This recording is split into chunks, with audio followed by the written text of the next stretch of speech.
Welcome! Today we're going to replace the toner on your Brother MFC L6915DW. This video will cover multiple models and operating systems. Even though your machine may not match the model on the screen, the overall process will be the same. To begin, open the front cover. Allow the machine to cool for 10 minutes. Remove the drum and toner assembly and place it on scrap paper. Be careful not to touch the surface of the roller. Press the green lock lever to separate the drum and toner. Remove the replacement toner from the packaging.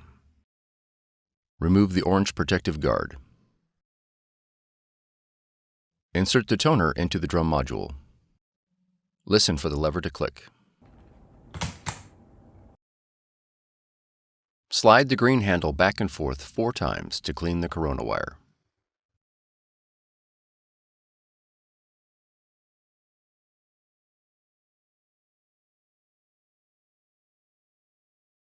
Reinstall the drum and toner unit into the machine.